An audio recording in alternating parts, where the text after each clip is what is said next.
경남 산청에서 시작된 산불이 지리산으로 확산되면서 전남의 위기감이 커지고 있습니다. 내일까지 내리는 비의 양이 적어 산불의 접근을 막기에는 역부족입니다. 담양군수 재선거를 비롯한 4.2 재선거의 사전투표가 내일부터 이틀간 실시됩니다. 더불어민주당과 조국혁신당 후보는 중앙당 차원의 지원 속에 치열한 선거전이 이어졌습니다. 흉기 난동범을 제압하는 과정에 실탄을 쏴 범인이 숨진 사건과 관련해 정당방위란 결론이 나왔습니다. 생명의 위협 속에 적법 절차를 지켜 책임을 물을 수 없다고 판단했습니다. 헌법재판소의 윤석열 대통령 탄핵 선고가 다음 달로 넘어갈 가능성이 커지고 있습니다. 지연되는 일정에 호남을 중심으로 파면 요구는 더 거세지고 있습니다.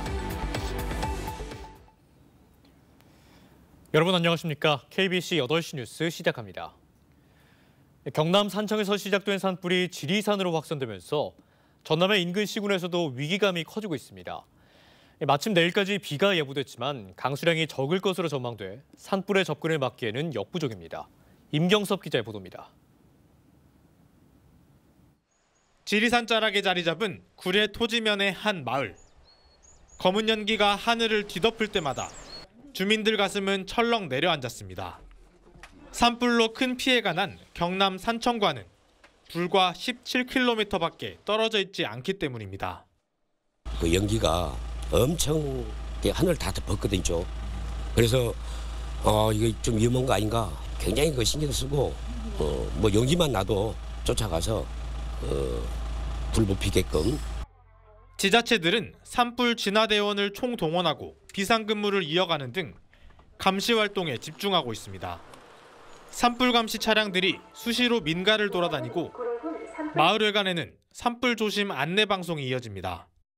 특히나 비가 안 오고 있는 이런 건조한 상황에는 좀 자제를 해주셨으면 좋겠다는 말씀을 드리고 싶고, 뭐 쓰레기가 아니라 뭐 농사에서 나오는 그런 부분에 대해서는 파쇄 작업을 저희가 또 하고 있어요, 요즘. 광주와 전남에는 산발적으로 비가 내리고 있지만 10mm 미만에 그치면서 건조함을 해소하기엔 역부족입니다. 일시적으로 높아진 습도도 비가 그치면 다시 건조해질 것으로 전망됩니다. 비가 내린 후에는 북서풍이 불고 또 차고 건조한 공기가 남아하기 때문에 다시 습도가 낮아지겠습니다. 대체로 맑은 날씨가 많기 때문에 건조한 대기가 지속될 전망입니다. 전남도와 일선 시군은 건조한 날씨 속에 작은 불씨가 큰 불로 이어지지 않도록 일상생활에서 철저한 예방을 당부했습니다. KBC 임경섭입니다. 산불 재난위기경보가 심각 단계에 이르는 등 위기감이 커지면서 광주시가 재난안전대책본부를 꾸렸습니다. 광주시는 오늘 지역재난안전대책본부 1차 회의를 열고 향후 산불 예방을 위해 소각행위 금지, 산불 감시원 예찰과 홍보활동 강화 등 대응 방향을 논의했습니다. 담양군수 재선거를 비롯한 4.2 재보궐선거의 사전투표가 내일과 모레 이틀간 실시됩니다. 더불어민주당과 조국혁신당 후보가 맞붙은 담양에서는 중앙당 차원의 지원 속에 치열한 선거전이 이어졌습니다. 정경원 기자입니다. 사전투표를 하루 앞두고 더불어민주당 최고위원들과 광주 전남 지방의원들이 담양으로 집결했습니다. 당 차원의 집중 지원을 받으며 유세에 나선 민주당 이재종 후보는 청와대 행정관 등을 지내며 익힌 경험과 네트워크를 토대로 직접 담양을 세일즈하는 군수가 되겠다고 지지를 호소했습니다. 새로운 민주주의의 회복, 그리고 새로운 대한민국을 위한 그 시발점이 될 것입니다. 더불어민주당 대통령, 더불어민주당 국회의원, 더불어민주당 전남지사, 그리고 더불어민주당 담양 군수가 담양의 새로운 미래를 이끌어가야 할 그런 중차대한 임무를 띠고 있습니다. 역시 중앙당의 지원 속에 선거운동을 펼친 조국혁신당 정철원 후보는 토박이론을 강조했습니다. 지금껏 담양을 떠난 적이 없고 3선 군의원까지 지냈다며 담양 구석구석을 알고 있는 만큼 공백 없이 곧바로 군수직을 수행해 나갈 수 있다고 자신했습니다. 그리고 저는 담양에서 여태껏 살아왔습니다. 살아왔기 때문에 담양군과 담양 군민을 사정을 너무 잘 알고 있습니다. 그래서 이번에 꼭 저를 선택해 주셔서 여러분들과 같이 손잡고 같이 동행할 수 있는 그런 선택을 해주시길 부탁드리겠습니다. 담양군수 재선거를 비롯한 4.2 재보궐선거 사전투표는 내일부터 이틀간 진행됩니다. 전남에서는 담양군수 재선거 외에도 광양시 다선거구와 고흥 나선거구에서 기초의원 재선거가 치러집니다. 단독 출마한 담양군 나선거구는 이미 무투표 당선을 결정지었습니다. 사전투표는 관내 사전투표소에서 오전 6시부터 오후 6시까지 진행됩니다. 투표를 하려면 주민등록증과 운전면허증, 여권 등 사진이 붙어있는 신분증을 지참해야 하며 모바일 신분증으로도 신분 확인이 가능합니다. KBC 정경원입니다. 박홍률 목포시장과 박우량 신안군수의 당선 무효형과 직위상실형이 확정됐습니다. 대법원은 공직선거법 위반 혐의로 기소된 박홍률 목포시장의 아내 A씨와 직권남용 등의 혐의로 기소된 박우량 신안군수의 상고를 모두 기각했습니다. 이에 따라 박 시장과 박 군수는 직위를 상실하게 됐고 해당 지자체는 내년 지방선거 때까지 부단체장 권한대행 체제로 운영됩니다. 박홍률 목포시장의 경우 배우자의 선거법 위반에 대한 징역형의 집행유예가 대법원에서 확정됐고 박우량 신안군수는 공무원 채용비리 혐의로 징역 1년형이 확정됐습니다. 네, 경찰관이 흉기 난동범을 제압하는 과정에서 실탄을 쏴 범인이 숨진 사건 기억하실 텐데요. 해당 경찰관은 적법 절차를 지키며 정당 방위를 했다는 수사 결과가 나왔습니다. 그 이유가 무엇인지 신대희 기자가 전해드립니다. 신고를 받고 출동한 A 경감은 현장에 도착하자마자 흉기 난동범에게 습격을 당했습니다. 급박한 상황에서도 흉기를 버리라고 알리고 테이저건을 쐈지만 난동범의 공격은 계속됐습니다. 결국 공포탄을 발사했고 난동범이 또 흉기를 들고 덤벼들자 3초 안에 실탄 3발을 쐈습니다. 광주경찰청은 A 경감이 얼굴을 다친 상황에 추가로 흉기 공격을 받아 생명의 위협을 느꼈고 적법하게 총기를 사용했다고 판단했습니다. 흉기 난동범은 최초 습격 이후 투항 명령을 따르지 않고 1m 이내에서 A 경감을 계속 공격한 것으로 확인됐습니다. 당시 A 경감은 한 손으로 흉기를 막으면서 다른 손으로 총기를 사용해 허벅지 이하로 조준하기 어려운 상황이었습니다. 현장 경찰관은 흉기를 이용한 치명적인 공격, 이로 인한 부상 상황 등을 고려할 때 총기 사용의 요건, 필요성이 인정되고 A 경감은 경찰 물리력 행사에 관한 규칙을 지키면서 계속되는 공격에 대항해 마지막 수단으로 총기를 쓴 것으로 경찰은 파악했습니다. 종합하면 치명적 공격에 대응한 정당방위라 A 경감에게 형사 책임이 없다고 결론지었습니다. 경찰관의 총기 사용은 생명이 위협받는 부당한 침해에 대한 정당방위 상황하에서 적법한 직무집행에 해당된다고 판단하여 불입건 종결하였습니다. 경찰은 장비 보안과 공무집행 규정 개선의 필요성 등을 두루 검토해 현장 대응력 강화에 주력할 계획입니다. 한편 경찰은 숨진 흉기 난동범에게 특수공무집행 방해치상 혐의를 적용했지만 공소권 없음으로 불송치했습니다. KBC 신대희입니다. 현직 경찰관이 술을 마신 채 운전을 하다 적발돼 직위 해제됐습니다. 광주경찰청 등에 따르면 어젯밤 10시 15분쯤 광주 매월동의 한 도로에서 광산경찰서 소속 30대 A순경이 음주 단속에 적발됐습니다. 당시 A순경의 혈중 알코올 농도는 면허 정지 수준으로 알려졌습니다. 경찰은 이러한 사실을 통보받은 직후 A순경의 직위를 해제했고 징계 절차에 착수했습니다. 네, 헌법재판소가 윤석열 대통령 탄핵 선고에 대한 공지를 아직까지 하지 않고 있습니다. 이대로라면 결국 탄핵 선고가 다음 달로 넘어갈 수 있다는 전망이 힘을 얻는 가운데 호남을 중심으로 대통령 파면 요구는 더욱 거세지고 있습니다. 이현기 기자입니다. 윤석열 대통령 탄핵 선고가 예상보다 크게 지연되고 있습니다. 국회의 탄핵소추안이 헌재에 접수된 지 100일을 훌쩍 넘겼지만 여전히 선고 기일 공지마저 없어 결국 이번 주도 선거는 어려울 것이란 전망입니다. 광화문 천막당사를 차리고 장애 집회를 이어가고 있는 민주당은 헌재에 대한 공세를 강화하며 파면 선고를 촉구했습니다. 내란 속에 윤석열 탄핵 심판 선고가 지연되면서 국민적 불안과 사회적 혼란, 경제적 피해가 기하급수적으로 퍼지고 있습니다. 국민의힘은 탄핵을 남발한 야당 탓에 헌재 선고가 늦어지는 것이라며 대통령 탄핵에 관한 결정인 만큼 충분한 숙고 기간을 가져야 한다고 맞받았습니다. 민주당의 탄핵안은 아무런 명분도 실익도 없습니다. 오직 국익에 해가 되는 탄핵안입니다. 당파적 투쟁으로 국가적 자유를 범해서는 안 됩니다. 그러는 사이 호남을 중심으로 탄핵 인용을 촉구하는 거리 시위는 강도를 더하고 있습니다. 삼보 일배와 1인 시위, 거리 집회 등이 연이어 열리고 있고 이재명 대표의 선거법 2심 무죄와 더불어 민심도 더 결집하는 모양새입니다.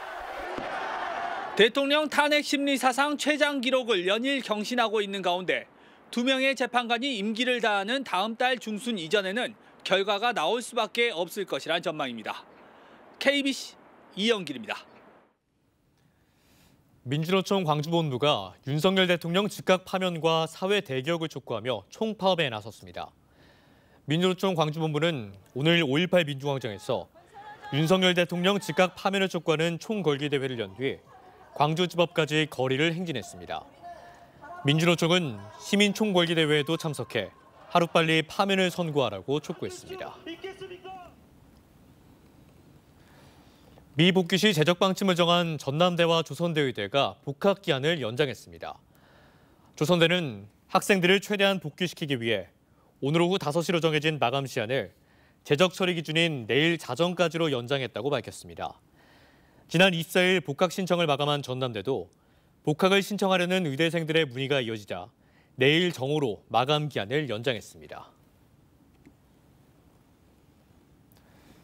전국적으로 부동산 시장이 얼어붙으면서 곳곳에서 신축 아파트 미분양 소식이 이어지고 있는데요. 특히 광양의 경우 전남 전체 미분양 세대의 3분의 1 이상을 차지할 정도여서 부동산 시장 붕괴에 대한 우려가 큰 상황입니다. 무엇이 문제인지 박성호 기자가 취재했습니다. 지난해 말 광양시의 미분양 아파트 수는 1,300여 세대로 전남 전체 미분양 중 38%를 차지했습니다. 광양시는 지난 5일 주택도시보증공사의 미분양 관리지역에도 거듭 포함됐습니다. 지난 2023년 2월에 첫 지정된 이후 26개월째 미분양 관리지역에서 벗어나지 못하고 있습니다. 광양시의 미분양 문제가 특히 두드러진 이유는 과도한 공급 탓으로 분석됩니다. 지난 2018년부터 6년간 광양시의 아파트 인허가 물량은 2만 4천여 세대에 달했습니다. 특히 외부 세력의 투기 등으로 집값이 급등했던 2021년에는 9천여 세대의 인허가가 나오기도 했습니다. 인구 15만 명 선인 광양시로서는 감당할 수 없는 물량이 한꺼번에 쏟아져 나온 겁니다. 지난해부터 아파트 시공 인허가를 중단했지만 이미 허가를 받고 아직 분양 전인 아파트만도 15곳이 남아있는 상태입니다. 다른 지자체도 마찬가지가 아닐까 싶습니다. 그때 2020년, 2021년 세대부터 다 사업계획 승인이 많이 나가고 했던 시기고. 과도한 아파트 공급 속에 미분양이 커지면서 매매가가 곤두박질 쳤고 결국 전세가와 차이가 줄어들게 됐습니다.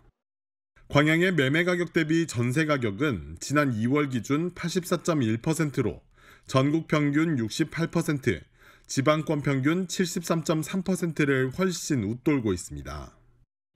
매매가가 전세가보다 싼 이른바 깡통 전세가 속출했고 전세 보증금을 떼이는 사건도 잇따르고 있습니다. 동시에 전 재산을 잃고 절망 속에서 하루하루를 버텨온 피해자입니다. 법을 지키며 성실하게 살아온 우리가 왜 이런 고통을 감당해야 합니까? 부동산 호황기를 맞아 추진된 광양시의 무분별한 택지 개발과 아파트 인허가 행위가 경기 침체가 깊어지면서 부메랑이 되어 돌아오고 있습니다.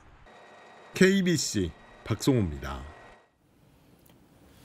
금융권 부실 대출 사건의 수사를 무마해주겠다는 명목으로 거액을 챙긴 현직 변호사가 실형을 선고받았습니다. 광주지법 형사 5단독은 지난 2023년 저축은행 부정대출로 검찰 수사를 받던 은행장과 브로커에게 수사 편의 제공과 사건 무마 명목으로 7억 원을 챙긴 A 변호사에게 징역 3년과 추징금 2억 1천만 원을 선고했습니다. 재판장은 A 변호사가 형사사법체계의 공정성을 훼손했고 5억 7천만 원을 반환한 점을 고려해 형을 정했다고 설명했습니다. 광주 동구청이 당직 근무 중 술을 마셨다는 의혹이 제기된 직원에 대해 감사에 나섰습니다. 동구청은 지난 22일 5급 공무원 A씨가 주말 당직 근무 중 양주를 마셨다는 내용의 글이 내부 게시판에 올라와 A씨를 상대로 복무 규정 위반 여부를 조사하고 있다고 밝혔습니다. A씨는 음주 사실을 인정한 것으로 알려졌고 동구청은 정확한 경위를 조사한 뒤 징계 여부를 결정할 예정입니다. 강원도에서 발생한 현장 체험학습 학생 사망 사고에 대한 교사의 업무상 과실을 인정한 판결이 나오면서 광주 지역 학교의 현장 체험학습이 축소될 것으로 보입니다. 광주시 교육청이 최근 관내 학교를 대상으로 조사한 결과 초등학교 57.7%가 교내 체험학습으로 현장 체험학습을 대신하고 중고등학교 절반 수준은 체험학습을 진행하지 않겠다고 밝혔습니다. 이에 대해 시교육청은 교사에게 형사상 책임을 지우지 않는 학교안전법 개정이 오는 6월 말 시행되면 이를 조례에 담아 학교 체험학습 부담을 해소하겠다고 설명했습니다. 김영록 전남지사가 경남과 경북 산불 희생자 합동 분향소를 찾아 조문한 뒤 재해구호기금 1억 원씩을 전달했습니다. 김 지사 등 전남 대표단은 경남 창녕군민체육관과 경북 의성군청에 마련된 산불 희생자 합동 분향소를 잇따라 찾아 희생자들의 넋을 위로한 뒤 전남 도민의 마음을 담은 재해구호 성금 1억 원씩과 함께 방역 마스크와 식료품 등 현장 지원 물품을 전달했습니다. 5.18 민주운동 교육자료로 구성된 꾸러미가 전국 학교에 보급됩니다.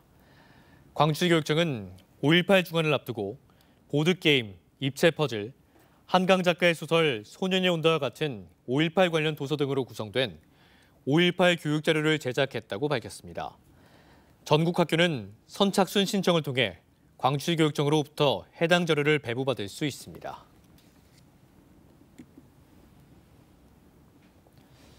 희망과 대안포럼이 전남 서남권 지부 창립식을 가졌습니다. 희망과 대안포럼은 목포 김대중 노벨평화상 기념관에서 창립식을 갖고 제왕적 대통령제와 극단적 양당 구조의 폐해를 극복하기 위해 분권형 개헌을 제시하고 민주당에게도 정권 교체를 위해 다양성과 포용성을 갖춘 정당으로 거듭날 것을 주문했습니다. 전남 서남권 지부 공동대표에는 김철주 전 무안군수, 고문엔 장만채 전 전남도 교육감이 선임됐습니다. 광주광역시가 청년 유출을 막고 합계 출산율을 높이기 위한 5개년 인구정책 종합계획을 확정했습니다. 광주시는 올해부터 오는 2029년까지 5년 동안 청년 인구 순유출 0%와 합계 출산율 1명대 회복을 목표로 아이 키움 안심사회 조성, 지속가능한 일자리 인구 유입 경제 실현 등 4대 정책, 12대 전략, 29개 핵심 과제 등을 제시했습니다. 또 해당 기간 동안 11조 7천억 원을 투입해 청년 중심의 교육 일자리를 강화하고 서남권 거점 도시로서 중심성을 회복해 나갈 계획입니다.